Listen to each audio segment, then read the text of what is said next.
আজকে কহি দিয়ে সুন্দর একটা রেসিপি তৈরি করব, সাথে থাকবেন।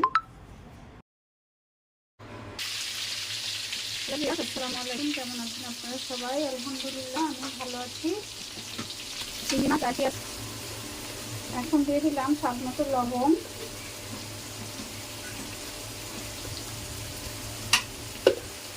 বর্ষার দিনে লবণ কেমন দিনে ভিজা ভিজা হয়ে গেছে।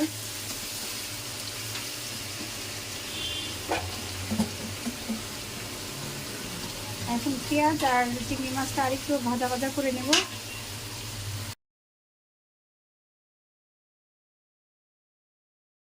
পেঁয়াজটা একটু ভাজা হয়ে গেছে মোটামুটি, আর এখানে অল্প একটু আদা রসুন দেবো,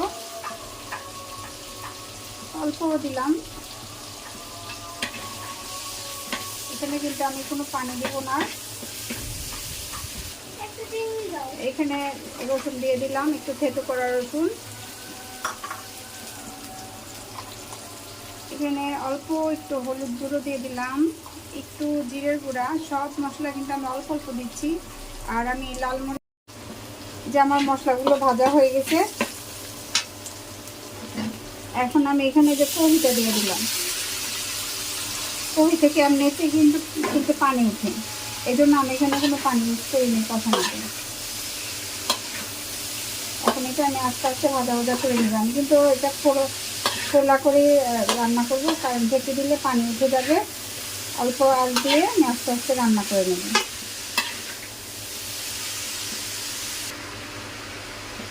এখন মশলার সাথে এই কপিগুলো আমি ভালোভাবে মিশিয়ে নেব। চিংড়ি মাছ দিয়ে কই ভাজি খেতে খুবই ভালো লাগে, তার সাথে যদি একটু নারকেল করে তাহলে তো আরও ভালো লাগে।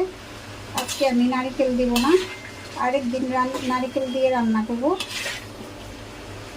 নারকেল দিয়ে চিংড়ি মাছ দিয়ে কপি ভাজি সেই স্বাদ।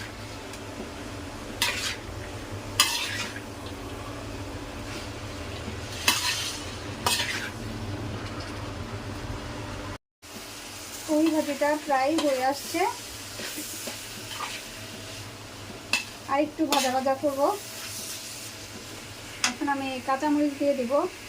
কাঁচামরিচটা আমি এইভাবে শুধু ভেঙে দিচ্ছি, বেশি ঝাল যেন না বের হয়, কারণ বাচ্চারা খাবে তো। আর কিছু আস্ত দিয়ে দিলাম,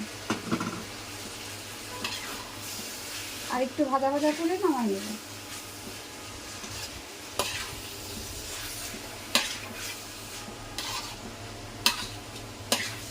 দই ভাজি করতে গেলে পানি উঠে অনেকে ভাত দিয়ে পানিটা ফেলে নেয়। আমার মনে হয় যে পুষ্টিগুণ সব চলে যাবে, এই জন্য আমি ভাত দিয়ে পানি ফেলাই না, একবারে রান্না করে দিই। কইর যে একটা গন্ধ থাকে সেটা অনেকে নিতে পারে না, কিন্তু একটু রসুন দিলেই চলে যায়।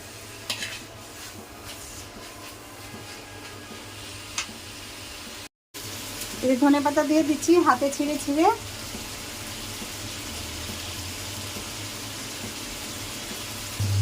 এখন এই যে নেড়ে চেড়ে নামাই ফেলবো। হয়ে গেছে ভাজি, চিংড়ি মাছ দিয়ে কহি ভাজি, খুবই মজাদার।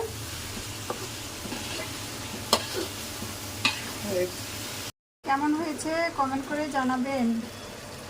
তাড়াতাড়ির মধ্যে ভিডিওটা করলাম, কেমন হয়েছে বলেন তো।